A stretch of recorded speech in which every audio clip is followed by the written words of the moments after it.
Accounting concepts और accounting for share capital में accounting concepts.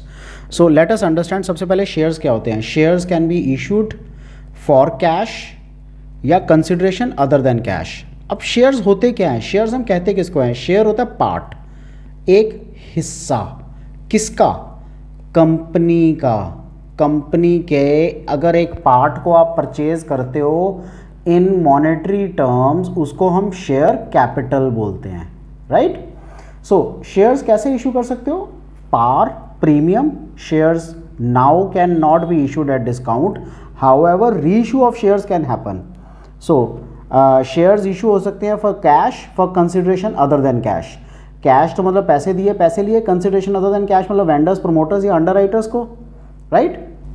तो shares can be issued at par, यानी कि अगर 10 रुपये का शेयर है तो 10 रुपये का ही प्राइस पे इशू करोगे. Shares can be issued at premium. So premium का मतलब है 10 रुपये का फेस वैल्यू है शेयर का, लेकिन आप 12 रुपये पे इशू कर रहे हो, सो 2 रुपये प्रीमियम है. डिस्काउंट का मतलब 10 रुपये फेस वैल्यू है, लेकिन आप 9 रुपये पे इशू करो. Right. So issue price is less than the face value. Now shares issued at discount is prohibited as per section 53 of the companies act 2013, except जब वो स्वेट इक्विटी शेयर्स हो, यानी कि एम्प्लॉइज को दिए जाएं under section 54. Issue of shares for cash. Shares हम cash में कब इशू करते हैं? Issue price consideration is received. या तो लमसम में करेंगे या इंस्टॉलमेंट्स में करेंगे. लमसम का मतलब सारा पैसा एप्लीकेशन में आ जाता है, और इंस्टॉलमेंट्स का मतलब है application, allotment, call, first call, second call, final call. इस तरह से हम उसको डिवाइड करते हैं. अकाउंटिंग ट्रीटमेंट क्या होगा? इशू प्राइस लमसम में. सो एंट्री क्या होगी? Bank account debit to share application and allotment account. सारा का सारा एक ही बार में पैसा रिसीव हो जाएगा. Equity share allotment, application and allotment to equity share capital. अगर सिक्योरिटी प्रीमियम भी साथ में आया है तो सिक्योरिटी प्रीमियम क्रेडिट हो जाएगा. Issue price is receivable in instalments at different stages. So application, allotment, first call, second call. So हम एंट्रीज क्या करेंगे? Bank to equity share application account, ये एप्लीकेशन का पैसा रिसीव होता है. Equity share application to equity share capital to security premium reserve account. अगर reserve का पैसा यानी कि प्रीमियम पे स्टॉक्स इशू किए हैं तो. Equity share allotment to equity share capital to security premium reserve. अगर हमने अलॉटमेंट पे भी रिजर्व का पैसा मांगा है, विच मीन्स प्रीमियम अलॉटमेंट पे भी मांगा है. Bank account debit calls in arrear, जो पैसा नहीं रिसीव हुआ, to equity share allotment account. Equity share first call, equity share capital, security premium. अगर सिक्योरिटी प्रीमियम मांगा है, bank account debit calls in arrear. Calls in arrear हम तब मांगते हैं जब वो पैसा रिसीव नहीं होता. सो अगर फर्स्ट कॉल का पैसा नहीं आया तो calls in arrear account debit होगा, equity share first call. Similarly second call की एंट्री होगी equity share second and final call, equity share capital, security premium reserve account, bank account calls in arrear, equity share second and final call. So हम ये मान के चलते हैं कि second call is the final call in this. अगर question silent है ना कि premium is to be received, it is assume that premium is receivable along with the allotment money. अगर आपको ये नहीं दिया हुआ कि एप्लीकेशन के साथ, फर्स्ट कॉल के साथ, सेकंड कॉल के साथ या अलॉटमेंट के साथ किसके साथ प्रीमियम का पैसा दिया है, मिला है, अगर ये नहीं लिखा हुआ तो आप मानोगे क्या कि अलॉटमेंट के साथ आया है. अगर कैश बुक प्रिपेयर करनी है तो जितनी भी बैंक की ट्रांजेक्शन्स है ना वो फिर कैश बुक में होंगी. ये सारी बैंक की transactions, right, this one, the previous one, this one, ये सब कैश अकाउंट में होंगी, बैंक अकाउंट में होंगी. Issue of shares for consideration other than cash.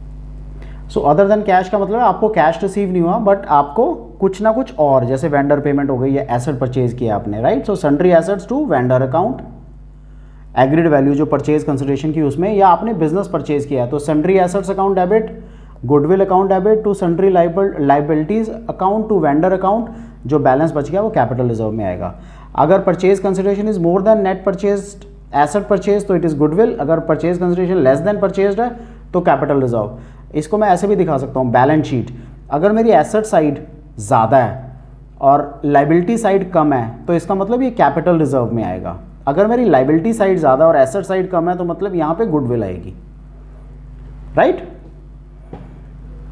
Issue of shares to vendors की एंट्री क्या होगी? Vendors account debit, equity share capital, security premium में इशू किया है, कुछ पैसा भी रिसीव हुआ है, to bills payable. Right. Number of shares is equal to agreed purchase consideration to be paid by issue of shares divided by issue price per share. So issue price per share is face value per share plus premium पर share. Accounting treatment क्या है calls in arrear का? So any of the following two methods may be followed. By opening calls in arrear account जिसमें हम journal entries करते हैं, या without opening calls in arrear account, जिसमें हम कोई भी सेपरेट अकाउंट प्रिपेयर नहीं करेंगे अनपेड अमाउंट का, it remains as the balance in the relevant call account. Interest rate on calls in arrears as per table F is 10%। Calls in arrear पे interest 10% charge होगा, right. Once again I am saying it, calls in arrear पे interest 10% charge होगा। Calls in advance, calls in advance bank account debit to calls in advance. Calls in advance income है तो वो credit होगी। Calls in arrear जो था वो expense था तो वो डेबिट होना था। So calls in advance to relevant call account. Okay, calls in advance पे टेबल एफ के मुताबिक 12% रेट ऑफ इंटरेस्ट चार्ज होगा। कॉल्स इन एरियर पे टेबल एफ के मुताबिक 10% रेट ऑफ इंटरेस्ट चार्ज होगा। Over subscription of shares, over subscription है, आपने 10,000 शेयर्स इशू किए लेकिन आपके पास एप्लीकेशन 20,000 शेयर्स की आ गई, ओवर सब्सक्रिप्शन। तो क्या करते हैं, 3 ऑल्टरनेट्स हम फॉलो कर सकते हैं इसमें। रिजेक्ट द एक्सेस एप्लीकेशन, जितनी भी एक्स्ट्रा आया वो हम रिजेक्ट कर देंगे, रिमेनिंग एप्लीकेशंस को हम अलॉट कर देंगे। So equity share application account to equity share capital account to security premium reserve account to bank account. अगर पैसा कुछ एक्सेस आया, 10 की बजाय 12 का इशू किया हमने शेयर, या कुछ मनी रिफंड किया हमने, तो क्रेडिट साइड पे एप्लीकेशन मनी रिफंड हो जाएगा। ऑल्टरनेट 2 क्या है, pro rata allotment, that is proportionate allotment. 2 shares allotted for every 5 shares held. 2 share allot किए हैं 5 शेयर की बजाय, सो 1 और 2 का कॉम्बिनेशन हो जाएगा इस केस में। Excess application money in case of pro rata allotment, अगर आपके पास एक्सेस पैसा आ जाता है प्रो राटा अलॉटमेंट में, आप क्या करते हो, नंबर ऑफ शेयर जितने आपने अप्लाई किए थे माइनस जितने आपने अलॉट किए इनटू एप्लीकेशन पर share. So case number 1, if excess is to be adjusted against allotment only. Question में मान लो ये साइलेंट है, यानी कि आपको कुछ नहीं दिया हुआ कि आपने जो एक्सेस पैसा आया वो कहाँ एडजस्ट करना है, क्या आपने वो पैसा वापस करना है या आपने इसमें एडजस्ट करना है। तो adjust against money due on allotment and any surplus remaining will be refunded. इसका मतलब है एप्लीकेशन में जो पैसा एक्सेस आ गया वो आप अलॉटमेंट में एडजस्ट करोगे, राइट। उसके बाद आप बैंक में रिफंड कर सकते हो, लेकिन एप्लीकेशन में पैसा ज़्यादा आ गया तो आपको रिफंड करने की ज़रूरत नहीं है। अगर ये क्वेश्चन में कुछ नहीं दिया हुआ तो आप अलॉटमेंट में ट्रांसफ़र करोगे, लास्ट में बैंक में जाएगा वो। सो एंट्री क्या होती है, equity share application account debit, equity share capital account debit, security premium reserve account debit, equity share allotment account debit to bank account. Respective accounts में पैसा आ जाएगा। If excess is to be adjusted against allotment and future calls, अगर question specify करता है तो आप allotment के बाद फर्स्ट कॉल सेकंड कॉल में लेके जा सकते हो, उसके बाद भी अगर कुछ बचा तो आप रिफंड कर सकते हो। सो क्या होगा, equity share application account debit, equity share capital account debit, security premium reserve account debit, equity share allotment account debit to calls in advance, अगर आपने एडजस्टेड किया कॉल्स के बदले में। Excess application money is to be adjusted against allotment and premium is payable along with the allotment. So excess का जो पैसा है वो आपने अलॉटमेंट में एडजस्ट कर दिया और प्रीमियम को आप पेबल कर रहे हो अलॉटमेंट के साथ, तो then excess money will be adjusted towards the share capital में आप एक्सेस पैसे को एडजस्ट करते हो। एनी अमाउंट लेफ्ट, जो भी पैसा बच गया उसको adjusted towards the premium due on allotment, जो भी पैसा अलॉटमेंट में ड्यू है उसमें आप एडजस्ट कर दोगे, right. So calculation of number of shares allotted applied in case of pro rata allotment कैसे करते हो, सिंपल मेथड मैं आपको बताता हूं, यहां पे हम बाद में पढ़ेंगे, पहले मैं आपको सिंपल मेथड बताता हूं। सिंपल मेथड में क्या कहते हैं, जो 2 चीजें आपको दी है ना, अगर आपको अप्लाइड दी है 2, उसको लेफ्ट साइड पे रखो, और अलॉट निकालना है तो अलॉट सिंगल दिया हुआ है आपको, राइट साइड पे रखो। फॉर एग्जाम्पल अगर मैं इसको करके दिखाता हूं आपको, सो 1 अप्लाइड, यहां पे आ गया अलॉट, ठीक है।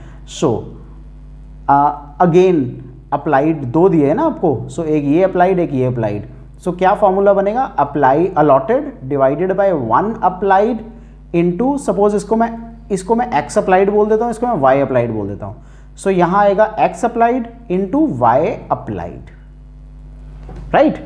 सो जो वैल्यू बनेगी वो हमारा अलॉटेड होगा। अगर मेरे को ऑपोजिट साइड, अगर मेरे को एक्स अलॉटेड दिया हुआ है, यानी कि 2 अलॉट दिए हुए हैं, तो मैं क्या करूंगा, एक्स अलॉटेड यहां पे आ जाएगा अप्लाइड, क्योंकि अप्लाइड तो एक ही है, सो सिंपल अप्लाइड। फिर आ गया वाई अलॉटेड, वाई अलॉट में क्या आएगा, applied over X allot into Y allot, right. So ये दोनों जो चीज़ें हमें दो दी हुई है ना, उसको हम लेफ्ट साइड रखेंगे, जो निकालनी है वो राइट साइड रखेंगे। ठीक है, ये सिंपल यूनिटरी मेथड इस तरह से हम कैलकुलेट करते हैं। उसने कहा calculation of number of shares allotted applied in case of pro rata से फॉर मिस्टर एक्स। सो हम क्या करेंगे, when number of share applied by mister X is given, तो नंबर ऑफ शेयर अलॉटेड कितना आएगा, total number of share allotted divided by number of share applied into number of share applied by mister X. So मैंने आपको कहा ना allotted by X applied, so x तो इसमें चलो नाम दे दिया, मैं इस पे कुछ और नाम दे देता हूं। सो आई शैल राइट इट से डी अप्लाइड इंटू ई अप्लाइड। ठीक है, सो पहले कितना था, अब कितना हो गया। When number of share allotted is given, तो रिवर्स हो जाएगी entry. So the allotted by the applied by allotted into allotted. So total number of shares applied divided by number of shares allotted into number of shares allotted. Clear? So in the relevant category of pro rata allotment में ये सब आ जाएगा. So category of amount due but not paid by defaulting shareholder on allotment in case of pro rata allotment में. So हम क्या करेंगे, हो सकता है उसका पहले पैसा आया हुआ हो, ओवर सब्सक्रिप्शन का केस है ना. सो हम क्या करेंगे, amount due on allotment, number of shares allotted into allotment per share. सो मान लो 1200 शेयर अप्लाई किए थे लेकिन 800 हमने अलॉट किए. सो 800 पे 4 रुपये उसने दिए हैं. सो 3200 रुपया हमने 3200 हमने एडजस्ट किया, लेकिन उसने कितना पे किया, उसने तो 1200 शेयर्स अप्लाई किया था ना 4 रुपये के हिसाब से. So he has paid me 4800. So 4800 minus 3200 is 1600 rupees excess हैं उस बंदे के, जो कि मैंने अलॉटमेंट में एडजस्ट कर दिए. Clear? Let's read this now. So pro rata allotment कैसे करते हैं, amount due on allotment, number of shares allotted into allotment per share less excess application money adjusted against allotment. So amount due but unpaid on allotment, due तो है but unpaid हो गई allotment पे. सो वो minus कर देंगे, balance amount हम adjust करेंगे. So number of shares applied minus number of shares allotted into application पर share. Under subscription, under subscription मतलब है आपने 10,000 शेयर्स इशू किए थे लेकिन आपको 9,000 ही रिसीव हुए.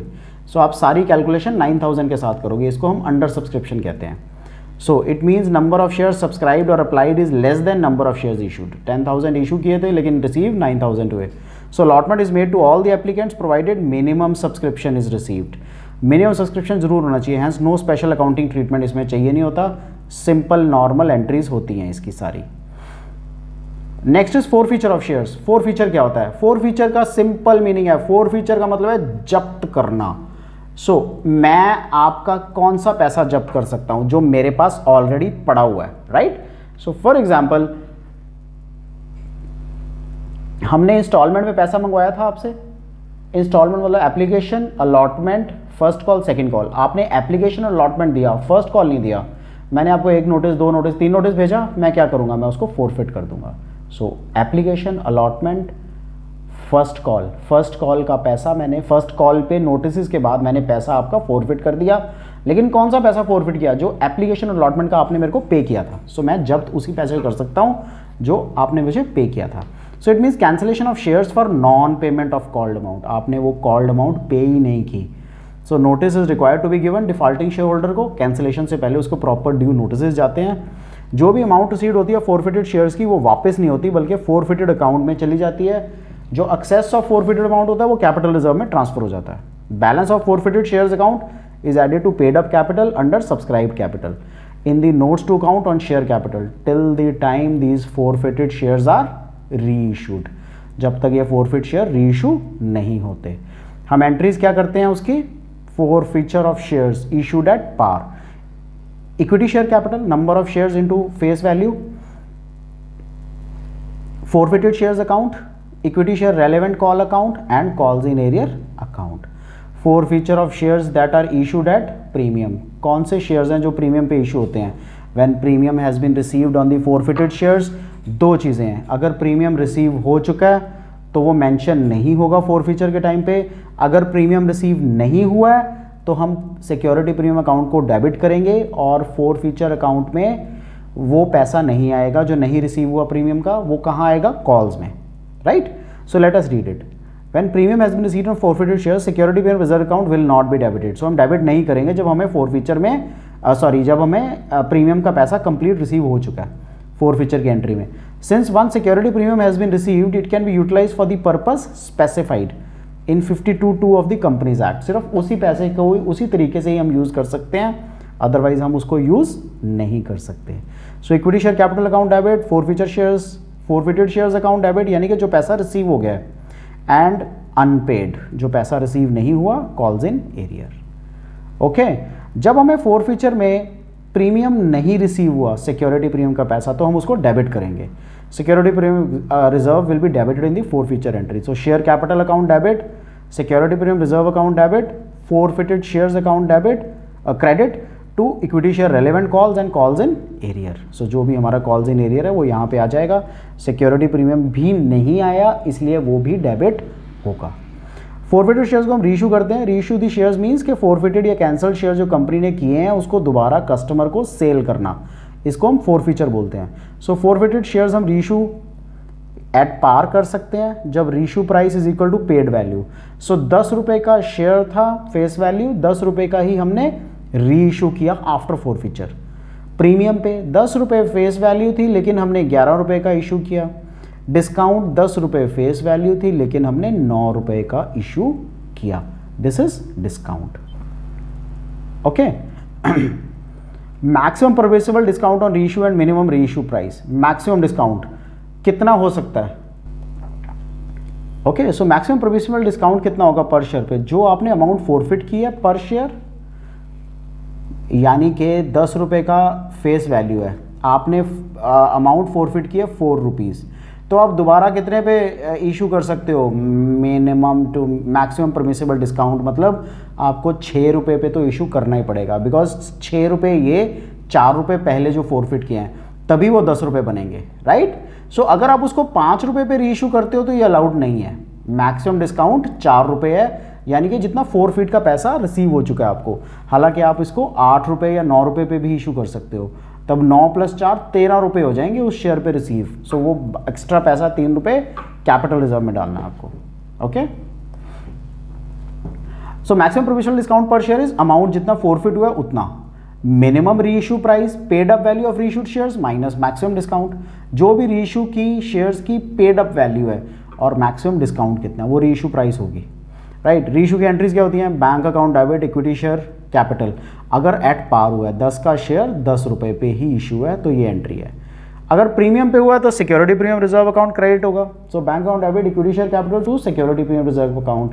सो इसका मतलब क्या है, कैसे होगा ये? 10 रुपये का शेयर है, आपने 11 रुपये पे इशू किया है. सो यहाँ इक्विटी शेयर कैपिटल में 10 रुपये आएगा, प्रीमियम पे 1 रुपये आएगा और इक्विटी शेयर बैंक में 10 रुपये आएगा, राइट.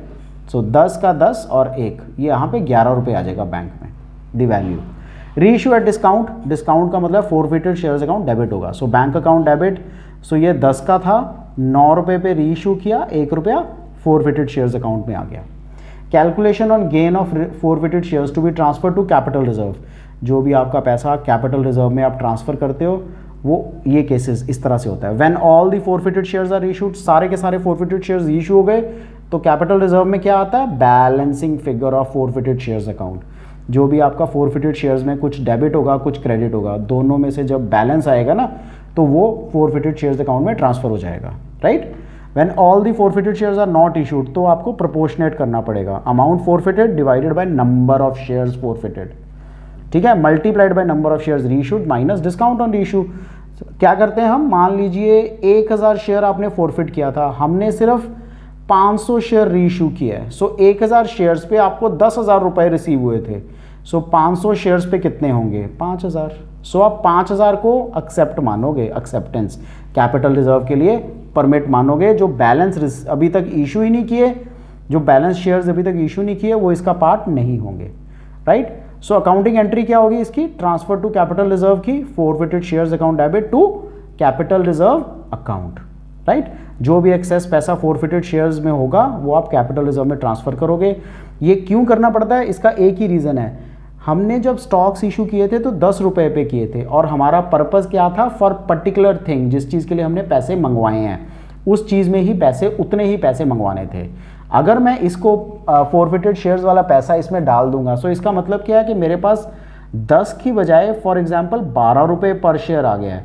अब ये 2 रुपये पर शेयर आ गया तो इसका मतलब ये धोखा हो गया कस्टमर्स के साथ, शेयर होल्डर्स के साथ, right, which is not permitted. इसलिए जो एक्सेस का 2 रुपये है ना, ये कैपिटल में चला जाता है, ये कैपिटल बन जाती है, कैपिटल रिजर्व अकाउंट में चला जाता है, राइट। और जो बाकी का 10 रुपये है ये हमारा शेयर कैपिटल अकाउंट में रहता है। That's it on the share capital part from my side. आपको इसमें कोई भी डाउट हो आप मेरे को बता देना, मैं आपके सारे डाउट्स क्लियर कर दूंगा। इसमें मैंने प्राइमरीली ध्यान किस चीज़ पे दिया है कि आपको पूरा का पूरा कंसेप्ट क्लियर हो जाए, शेयर कैपिटल चलता किस पे है। मैंने कहीं कहीं जगह पे खुद की एग्जांपल्स भी दी हैं सो दैट आप उसको अच्छी तरह से अंडरस्टैंड कर पाओ, right. So take care, good bye.